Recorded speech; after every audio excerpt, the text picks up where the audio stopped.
En África está pasando algo muy raro. El continente se está desmoronando literalmente. Bajo el Sáhara se esconde un mar olvidado y en lo más profundo de la selva tropical de la cuenca del Congo, los investigadores están descubriendo rastros de una civilización ancestral que no debería existir.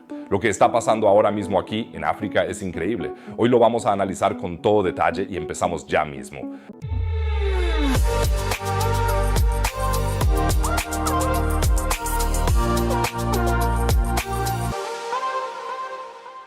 África es un paraíso geológico y arqueológico. ¿Quién de vosotros ha estado ya en África y en qué países? Contádmelo en los comentarios. Por desgracia, hasta ahora solo he estado en Marruecos, pero allí vi el Sáhara y fue increíblemente impresionante. Si estas historias sobre los secretos ocultos de nuestro planeta os apasionan tanto como a mí, no dudéis en darle ya mismo al botón de suscribirse. No cuesta nada y así no os perderéis ningún vídeo. Y si ya estáis suscritos, ayudad mucho al vídeo dándole a me gusta. 5000 me gusta deberían convencer al algoritmo de YouTube. Muchas gracias, chicos.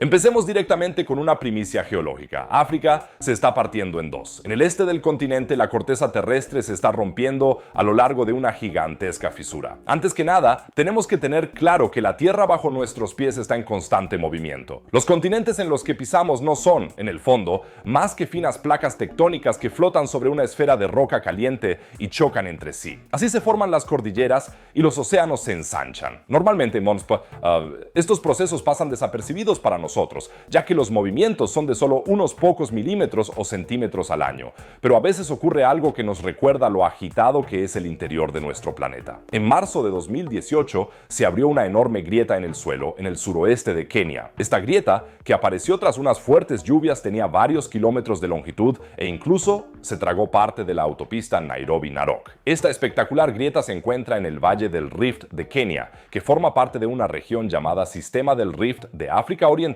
o Gran Fosa Africana. Se extiende a lo largo de nada menos que 3.500 kilómetros desde el Mar Rojo al norte hasta Mozambique en el sureste del continente africano. En esencia, se trata de una enorme red de valles que empezó a formarse hace 35 millones de años. Está formada por dos cadenas paralelas de fallas en la corteza terrestre. La rama oriental atraviesa Etiopía y Kenia, mientras que la occidental se extiende en un arco desde Uganda hasta Malawi. Y este sistema de fallas es una señal de que África se está dividiendo poco a poco en dos partes. Durante mucho tiempo, los científicos pensaron que África se asentaba sobre una única placa tectónica, pero desde los años 70 se han ido acumulando pruebas de que la placa africana se está dividiendo en dos nuevas placas a lo largo de la falla de África Oriental, la placa Nubia y la placa Somalí. Las mediciones por GPS muestran que las placas Nubia y Somalí se están alejando una de otra a una velocidad media de 7 milímetros al año. A primera vista no parece mucho, pero a lo largo de los tiempos geológicos se va acumulando. Dentro de unos cuantos millones de años, la grieta podría ser tan ancha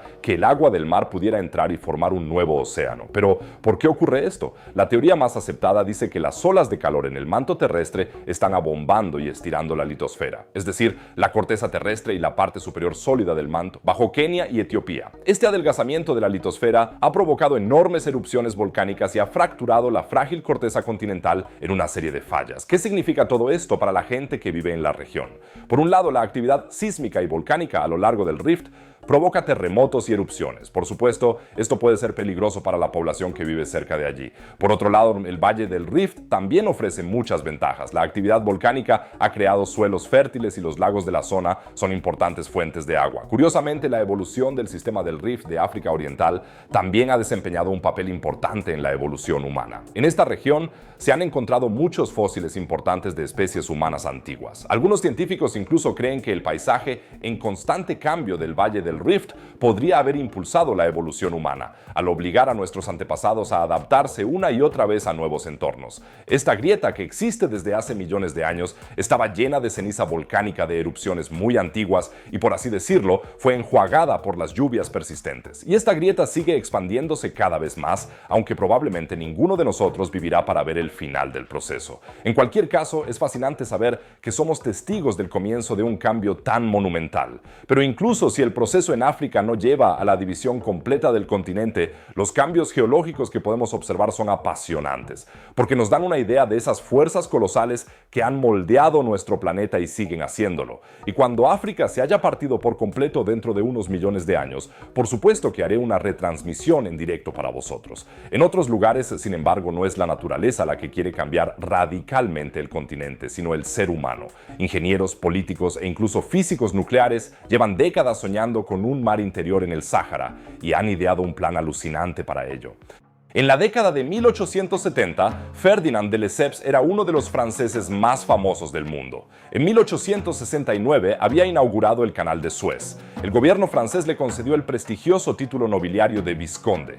La prensa lo llamaba Le Grand Français, el gran francés. De Lesseps tenía otras ambiciones. Se asoció con el geógrafo militar François-Élie Roder para desarrollar un nuevo plan. Querían conectar el Golfo de Gabes, en el Mediterráneo, con el Chott el Djerid, un lago salado estacional en Túnez, situado por debajo del nivel del mar y seco la mayor parte del año. Según los planos que Roder publicó en 1874 en la revista Revue des Deux Mondes, el mar artificial se alimentaría a través de un canal de 190 kilómetros de longitud y cubriría una superficie de unos 5.000 kilómetros cuadrados, el doble de grande que el gran lago salado de Oder. De Lesseps y Roder tenían varias razones para su proyecto. Una de ellas era la curiosa idea de que un mar interior en Túnez mejoraría el clima en Europa. Roder, un capitán del ejército francés, también veía el mar como una ventaja estratégica para los planes geopolíticos de Francia en el norte de África. La conferencia de Berlín estaba a punto de celebrarse y la lucha por África, en la que Francia ocuparía Túnez como protectorado en 1881, comenzó solo unos años después. Aunque Francia no encontró resistencia alguna durante la invasión de Túnez, Rodair veía el mar interior como una oportunidad para aislar a las tribus rebeldes del sur y facilitar la pacificación de la región. De hecho, el imperialismo francés jugó un papel importante en la popularidad del plan a finales del siglo XIX. El nacionalsocialismo estaba en auge y las grandes potencias de Europa competían no solo por las colonias, sino también por la reputación.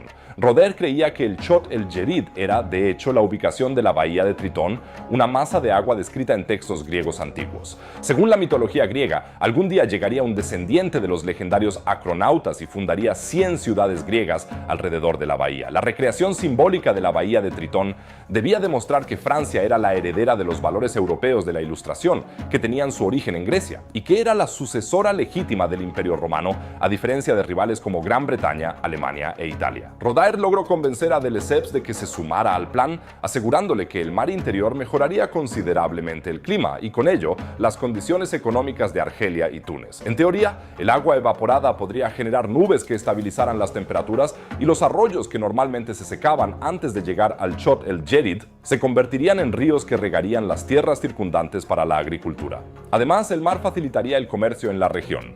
Todo esto mejoraría probablemente el nivel de vida de la población local. De Lesseps logró convencer a la Academia de Ciencias de la viabilidad del plan. A raíz de ello, el gobierno francés concedió a Roder un presupuesto de 35.000 francos para realizar un estudio detallado de la zona. ¿Se haría por fin realidad el sueño de un Sáhara inundado? Rodair llevó a cabo 2 expediciones, pero los resultados fueron decepcionantes. Mucho menos terreno de lo que se pensaba estaba por debajo del nivel del mar, sobre todo las zonas más cercanas al Mediterráneo. Él y de Lesseps tuvieron que cambiar sus planes, un canal mucho más largo y un mar más pequeño.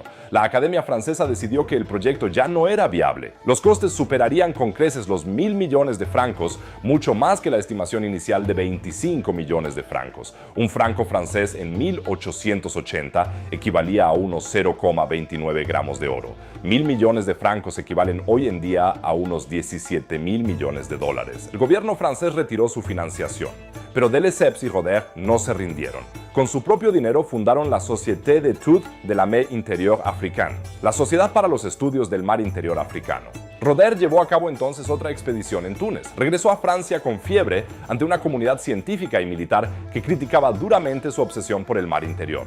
Poco después murió, con solo 48 años. La Sociedad de Investigación de Lesseps y Roder siguió adelante, pero rebajaron sus ambiciones a la estabilización de una colonia agrícola cerca del Golfo de Gabes con la ayuda de pozos. Pero incluso eso resultó ser demasiado y la sociedad se disolvió en 1892. De Lesseps se centró en su otro gran proyecto, el Canal de Panamá, pero esos planes acabaron finalmente en un escándalo de soborno que lo llevó a la cárcel en 1893. Murió un año después. Aún así, el plan siguió presente en la imaginación francesa. Otros científicos franceses retomaron la idea una y otra vez a lo largo de todo el siglo XX. También inspiró el desarrollo de varios canales en Túnez. Sin embargo, la visión de Roder solo se hizo realidad en la ficción. El famoso autor Julio Verne incluyó la propuesta en su novela La invasión del mar, publicada en 1905. En ella, bereberes y europeos se disputaban los planes antes de que un terremoto creara el mar sin intervención humana. Así que las cosas no pintaban bien para el mar interior del Sáhara. Pero, gracias al avance tecnológico, a mediados del siglo XX les tocó a los estadounidenses retomar la idea de crear un mar en el Sáhara. Su idea era un poco más drástica. Querían abrir un cráter en el desierto con bombas atómicas. Lejos de ser una idea descabellada y marginal, esta propuesta formaba parte del proyecto Blowshare, un programa del gobierno federal de Estados Unidos que tenía como objetivo encontrar aplicaciones pacíficas de ingeniería para los artefactos nucleares. El proyecto, iniciado en 1957, formaba parte de la iniciativa global Átomos para la Paz, promovida en 1953 por el presidente Dwight D. Eisenhower. El proyecto Blowshare se volvió bastante creativo. El lago del Sáhara ni siquiera fue la propuesta más ambiciosa. Por ejemplo, el proyecto Carrier habría atravesado las montañas Bristol en el desierto de Mojave para hacer sitio a la Interestatal 40 y al ferrocarril de Santa Fe, usando 22 explosiones nucleares. También hubo propuestas para la minería y otros fines subterráneos, como conectar acuíferos subterráneos y acceder a yacimientos de petróleo y gas natural. Sin embargo, el principal objetivo del proyecto Blowshare parecía centrarse en la manipulación de las vías navegables. Una de las propuestas que se barajaron en serio fue el proyecto Chariot, un plan para crear un puerto totalmente artificial en Cape Thompson, en la costa noroeste de Alaska. Este plan se abandonó finalmente después de que varios estudios sobre la lluvia radiactiva, transportada a la zona desde los campos de pruebas nucleares, demostraran que afectaría negativamente al medio ambiente y a la población locales. Pero hubo propuestas aún más ambiciosas, como la ampliación del Canal de Panamá, la creación de un canal panatlántico completamente nuevo a través de Nicaragua y la apertura de una ruta alternativa al Canal de Suez a través del desierto del Negev en Israel hasta el Golfo de Aqaba en el Mar Rojo. Esta última propuesta habría requerido la creación de una vía navegable de más de 250 kilómetros de longitud, más de un 25% más larga que el propio Canal de Suez, utilizando 520 ojivas nucleares con una potencia de 2 megatones cada una. Eso equivale a 125 veces la potencia de la bomba atómica lanzada sobre Hiroshima. Este plan radical cobró fuerza porque el Canal de Suez se había convertido en una de las piezas estratégicas más importantes de la Guerra Fría, especialmente después de que el gobierno egipcio lo nacionalizara en 1956, lo que provocó la crisis de Suez. Estados Unidos quería una alternativa en un país aliado, y además de todas estas propuestas más dramáticas, los funcionarios que participaban en el proyecto Blowshare también sugirieron el uso de armas nucleares como solución al problema del mar del Sáhara. Una idea era utilizar 213 bombas atómicas de 1,5 megatones cada una como parte del proyecto Katara-Senke. Este proyecto tenía como objetivo crear un mar interior en el norte de Egipto. Las explosiones crearían un canal desde el mar Mediterráneo hasta la depresión, situada a unos 60 metros por debajo del nivel del mar. Esto generaría un mar interior con alta evaporación, lo que daría lugar a un flujo constante de agua que podría aprovecharse para la energía hidroeléctrica. Algunos incluso propusieron usar explosiones nucleares para revivir los planes de Lesseps y Roder para los shots tunecinos, pero ninguno de estos planes se llevó a cabo. La creciente oposición mundial a las tecnologías nucleares, sobre todo tras la crisis de Cuba, hizo que el proyecto Blowshare perdiera impulso, hasta que la financiación se suspendió por completo en 1977. La idea de Lesseps y Roder de crear un mar interior en los shots tunecinos fue finalmente retomada en el siglo XXI por una organización sin ánimo de lucro llamada Corporation Road, o CORO. Fundada por profesionales y expertos en cooperación mediterránea de todo el mundo, CORO quiere construir un canal desde el Golfo de Gabés que inundaría los shots, exactamente igual que la propuesta francesa original del siglo XIX.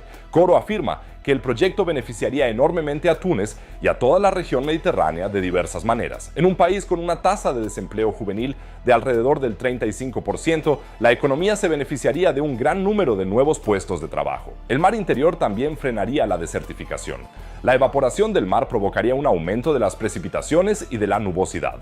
Estos cambios climáticos podrían facilitar la agricultura, la piscicultura y la ganadería en la zona, además de impulsar el turismo. Por último, la mejora económica reduciría la migración desde Túnez hacia la Unión Europea, especialmente hacia Italia, y en cambio convertiría a la propia Túnez en un imán para la mano de obra migrante del norte de África. El mar del Sáhara de Coro se encuentra todavía en fase de preparación, pero en 2018 recibió la autorización del gobierno tunecino, un primer paso importante. Este plan es una auténtica locura, y eso que el Sáhara ya fue, por sí solo, un paraíso floreciente, y eso no hace tanto tiempo. Desde hace unos 14.000 años hasta hace unos 5.000, el norte de África vivió el periodo húmedo africano. En esa época, el Sáhara estaba repleto de ríos, lagos, praderas e incluso bosques, elefantes, jirafas, antílopes. Todos estos animales campaban a sus anchas en una región que hoy en día es uno de los lugares más inhóspitos del planeta, y también vivían allí personas, y no solo unos pocos nómadas aislados, sino sociedades bien organizadas que se dedicaban a la agricultura, la ganadería y contaban con estructuras sociales complejas. Los hallazgos arqueológicos, como las famosas pinturas rupestres de la meseta de Tasil Naher en Argelia, muestran escenas de caza, rebaños de ganado e incluso actividades pesqueras. Pero lo realmente alucinante es que todo eso cambió en solo unos pocos siglos. Se habla de una rápida desertificación. El lento desplazamiento del eje de la Tierra, la llamada precesión, redujo la radiación solar sobre el norte de África, lo que debilitó el sistema del monzón. Menos lluvia significaba menos vegetación, y menos vegetación significaba más reflexión de la luz solar, lo que a su vez reducía aún más la lluvia, un círculo vicioso fatal. Así surgió el desierto inhóspito que conocemos hoy en día. Aquí es donde la cosa se pone realmente interesante. El colapso del Sáhara Verde coincide casi perfectamente en el tiempo con el repentino auge del antiguo Egipto. Y eso es curioso porque normalmente las civilizaciones surgen de la abundancia. ¿Y si la gente que antes vivía en el Sáhara Verde se viera obligada a emigrar hacia la última franja verde que quedaba, el Nilo? ¿Podría ser que los fundadores de Egipto fueran los supervivientes de una cultura perdida que floreció durante la época dorada del Sáhara? Los antiguos egipcios dejaron algunas pistas sobre la época anterior a la suya. De hecho, no se veían a sí mismos como el principio, sino como herederos de algo más antiguo. 3 textos antiguos importantes, la lista de reyes de Abidos, la lista de reyes de Turín y la piedra de Palermo, no solo se remontan a unos pocos siglos, sino que, según algunas interpretaciones, abarcan más de 30.000 años en el pasado. Sin embargo, la mayoría de los historiadores no se lo creen del todo y dividen estas listas en gobernantes históricos y míticos. Aún así, hay nuevas y sorprendentes pistas de que bajo la arena del Sáhara yace enterrado un mundo perdido. Los análisis genéticos muestran que las primeras poblaciones del norte de África presentaban una mezcla de ascendencia subsahariana y de Oriente Próximo. Yacimientos como el de Taforalt, en Marruecos, contienen ADN de hace 15.000 años, una mezcla de antepasados subsaharianos y de Oriente Próximo, lo que también apunta a que hubo contactos a larga distancia a través del Sáhara, que por entonces era habitable. En otras palabras, cuando el Sáhara era verde, ya había contacto entre distintas regiones a través de distancias muy largas. Y cuando el Sáhara se secó, es posible que estas personas emigraran hacia el este, allí donde más tarde surgiría el imperio egipcio. Las modernas tecnologías de satélite y radar han revelado incluso algo sorprendente bajo las dunas de arena del Sáhara. Bajo el desierto occidental se extiende el lecho petrificado de un río ancestral que se secó hace mucho tiempo, el llamado río Tamanrasset. Durante el periodo húmedo africano, es decir, hace unos 10.000 años, este imponente río llevaba agua desde las estribaciones meridionales de la cordillera del Atlas, atravesando el actual Sáhara hasta llegar al Océano Atlántico. Los investigadores creen que el Tamanrasset fue uno de los ríos más grandes del norte de África, comparable al actual Níger. Hoy en día ya no queda rastro alguno de este río, yace bajo cientos de metros de arena, pero las señales de radar procedentes del espacio siguen trazando su antiguo lecho como una cicatriz en la corteza terrestre que nos recuerda que incluso el desierto más grande del mundo estuvo en su día lleno de vida. Y sabemos que allí vivía gente. En el Sáhara Central, en regiones como Tassili, Fezzan y Mesac, los arqueólogos han descubierto túmulos funerarios de piedra que tienen hasta 9.000 años de antigüedad. Algunos tienen forma circular o están formados por muros concéntricos de piedra. Otros recuerdan a formas piramidales primitivas. En estas tumbas, los investigadores encontraron restos humanos que fueron enterrados junto con herramientas, adornos de concha y pigmentos rojos de ocre. Estos enterramientos demuestran que mucho antes del auge de las grandes civilizaciones fluviales de Egipto o Mesopotamia,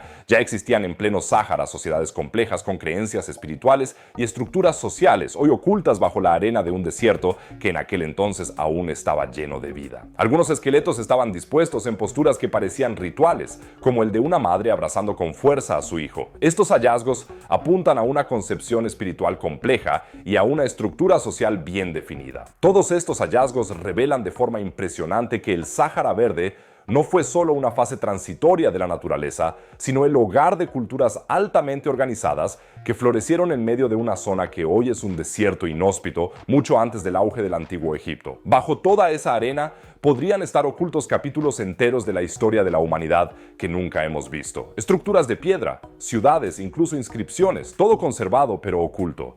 Y hay otra estructura en el Sáhara que es tan antigua y extraña que parece una especie de ventana a la historia de la Tierra. Imaginaos que sois astronautas en la Estación Espacial Internacional y miráis hacia abajo, a la Tierra. De repente, en medio de las extensiones doradas del Sáhara, veis una estructura circular perfecta con varios anillos concéntricos. Eso es precisamente la estructura de Richat, en Mauritania. Mide unos 50 kilómetros de diámetro, pero vista desde el suelo apenas se aprecia todo su esplendor. Las dunas de arena, el calor resplandeciente y el terreno accidentado ocultan su forma real. Solo desde el espacio se revela la estructura completa en toda su belleza. Y fue precisamente esta forma circular perfecta la que mantuvo a los científicos desconcertados durante décadas. Incluso se habla de la mítica Atlántida. Sin embargo, la explicación más obvia parece ser, a primera vista, el impacto de un meteorito. Es decir, fíjate en esta cosa. Tan perfectamente redonda, con una estructura tan precisa, tiene que haber sido un impacto cósmico gigantesco. Esta teoría se mantuvo firme y la verdad entiendo perfectamente por qué. Pero hay nuevos hallazgos y estos apuntan a algo totalmente diferente. En nuevas investigaciones sobre el terreno, los científicos no encontraron ningún indicio de un impacto de meteorito, ni cuarzo impactado, ni roca fundida, ni ninguna de las huellas reveladoras que habría dejado un impacto de alta energía. En su lugar, descubrieron algo mucho más sutil y en muchos sentidos aún más impresionante. Una cúpula geológica erosionada.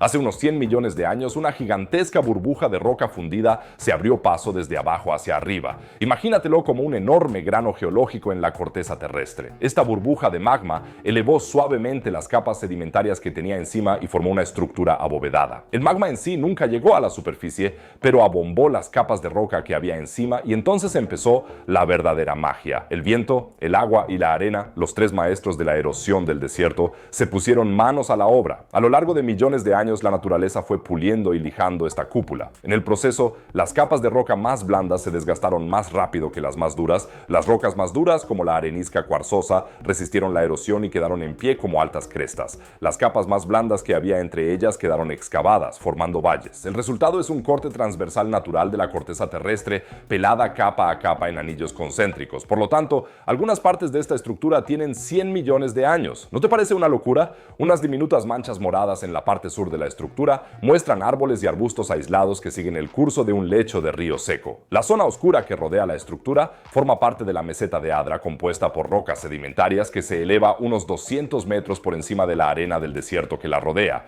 Esta arena, a su vez, forma parte del Erg Huaran, una inmensa extensión de arena que se extiende cientos de kilómetros hasta Mali. La arena también se adentra de forma claramente visible en el lado sur de la estructura. El desierto se lo está recuperando todo, poco a poco, pero sin pausa. De hecho, hay gente que afirma que la estructura de Richat son los restos de la ciudad sumergida de la Atlántida. Pero también hay quien dice que hay que poner piña en la pizza. El razonamiento es el siguiente. La estructura encaja perfectamente con la descripción que hace Platón de la Atlántida como una isla central rodeada de 3 anillos alternos de tierra y agua. Y de hecho, si te fijas en la estructura de Richat, tiene una zona central de tierra rodeada de 3 grandes crestas con depresiones entre ellas. Suena muy emocionante, pero lo más probable es que no haya nada de cierto en ello. Por un lado, la estructura de Richat está a cientos de kilómetros del océano más cercano y no hay indicios geológicos de que esa zona estuviera a nivel del mar en épocas históricas. Por otro lado, se ha demostrado que las capas rocosas de allí tienen hasta 100 millones de años y son de origen totalmente natural. No hay ningún rastro de asentamientos humanos, como restos de muros, cerámica o herramientas. En resumen, el parecido es puramente geométrico y la geometría por sí sola no basta para demostrar la existencia de una civilización avanzada sumergida. Sí, ya sé que soy un aguafiestas, lo siento chicos, pero la verdadera historia de la estructura de Richat es, de todos modos, mucho más emocionante que cualquier teoría sobre la Atlántida. Viajemos ahora un poco más al sur desde el Sáhara hacia la cuenca del Congo. A primera vista, esta selva parece uno de los últimos parajes salvajes realmente vírgenes de la Tierra. Si piensas en una selva primitiva impenetrable y desierta, en uno de los últimos parajes salvajes realmente vírgenes de nuestro planeta, probablemente estés muy equivocado. Y es que nuevas investigaciones apuntan a que lo que hoy consideramos naturaleza primitiva podría ser en realidad un paisaje cultural cubierto de vegetación. La pista decisiva la dan las llamadas las tierras oscuras africanas. Se trata de suelos cuya composición química difiere radicalmente de la de los suelos tropicales de los alrededores. Mientras que los suelos típicos de la selva tropical son extremadamente pobres en nutrientes, estos suelos oscuros almacenan cantidades extraordinariamente grandes de nitrógeno, fósforo y calcio, y lo han hecho durante milenios. Los análisis muestran que están formados por una mezcla de carbón vegetal, restos óseos, residuos orgánicos y excrementos. Pero lo más importante es que esta composición no surge por casualidad en la naturaleza, sino que es el resultado de un asentamiento humano intenso y prolongado. Esto significa que gran parte de la actual cuenca del Congo estuvo en su día densamente poblada. Lo que hoy consideramos naturaleza salvaje podría ser en realidad un bosque regenerado, crecido sobre los cimientos de una civilización ya olvidada hace tiempo. Aquí entra en juego la expansión bantú, una de las migraciones más impresionantes de la historia de la humanidad. Hace unos 4.000 o 5.000 años, los pueblos de lengua bantú empezaron a extenderse desde África Occidental en todas direcciones. Llevaron tecnologías como la metalurgia, la alfarería y el cultivo sistemático hasta lo más profundo de la selva tropical. Los suelos oscuros africanos podrían estar directamente relacionados con sus asentamientos, como subproducto de un uso intensivo que se prolongó durante siglos. Este tipo de labranza aumentó significativamente la fertilidad del suelo mientras se cultivaba activamente. Es especialmente interesante que en algunas regiones la población local tenga incluso un nombre propio para este suelo oscuro y fértil. Por ejemplo, entre los Kuranko y los Kisi de Guinea se les llama Tombondu, que significa la tierra de un antiguo asentamiento. Esto demuestra que el conocimiento sobre estos suelos creados por el hombre nunca se perdió del todo. Los datos arqueológicos apuntan, sin embargo, a que en la cuenca del Congo se produjo una drástica disminución de la población entre los años 400 y 600 después de Cristo, aproximadamente. Aún no se sabe exactamente por qué. Cambios climáticos, epidemias o una combinación de varios factores. En cualquier caso, los asentamientos fueron abandonados y la naturaleza recuperó esos terrenos. Nuestra idea de la naturaleza virgen se está tambaleando en todo el mundo y eso me parece increíblemente fascinante. Y hay otra dimensión de esta historia aún más amplia que va mucho más allá de la arqueología, y es que la cuenca del Congo alberga una de las reservas de carbono más importantes de todo el planeta. Las enormes zonas de turberas y pantanos de la región almacenan alrededor de un tercio del carbono capturado en las turberas tropicales de todo el mundo, a pesar de que solo cubren el 0,3% de la superficie terrestre total. El investigador medioambiental Travis Drake y su equipo de la ETH de Zúrich han demostrado que estos antiguos sumideros de carbono ya están empezando a liberar el carbono que almacenan. Para ello, se estudiaron dos grandes lagos de aguas negras en la cuenca del Congo. El sorprendente resultado, hasta un 40% del CO2 que estos lagos emiten a la atmósfera no proviene de materia vegetal recién descompuesta, sino de turba con miles de años de antigüedad. ¿Qué significa esto? Hay indicios de que el delicado equilibrio de estos ecosistemas podría verse alterado. Si el clima se vuelve más seco, las turberas se secan, el oxígeno penetra más profundamente, las bacterias descomponen la materia orgánica y se liberan enormes cantidades de CO2 con consecuencias para el clima global. El informe de la ETH de Zúrich señala que aún no está claro cómo se libera el carbono del material vegetal no descompuesto. Al mismo tiempo, la deforestación y la minería amenazan con destruir más zonas antes de que hayamos llegado siquiera a comprenderlas. Así, podríamos perder también pistas sobre civilizaciones enteras antes de siquiera saber cómo se llamaban. La cuenca del Congo no es un tema secundario, es una región clave por partida doble para la arqueología de la humanidad y para el futuro del clima de la Tierra. Espero que ahora os hayáis hecho una pequeña idea de cuántos secretos esconde África bajo su superficie y creedme, esto no es ni mucho menos todo. Por supuesto, os mantendré al día aquí en el canal sobre otros descubrimientos emocionantes de este y otros continentes, así que no dudéis en suscribiros y dadle al me gusta para que superemos los 5000 me gusta. Y ya que estamos hablando de los secretos de nuestra Tierra, justo ahora se están multiplicando en todo el mundo las noticias sobre volcanes que se están volviendo más activos. ¿Qué hay detrás de esto? Y deberíamos preocuparnos de verdad por un despertar de la Tierra. De eso se trata precisamente mi próximo vídeo. Para verlo, haced clic en el vídeo que aparece arriba a la derecha. Es muy emocionante. Y si hacéis clic abajo a la izquierda, podéis echar un vistazo a mi tienda espacial y haceros con las camisetas de los vídeos, mis libros firmados, peluches de planetas, meteoritos y mucho más. Merece la pena echarle un vistazo y cada pedido me ayuda mucho en mi trabajo. Por lo demás, diría que nos vemos en el próximo vídeo. Que lo paséis bien, chicos.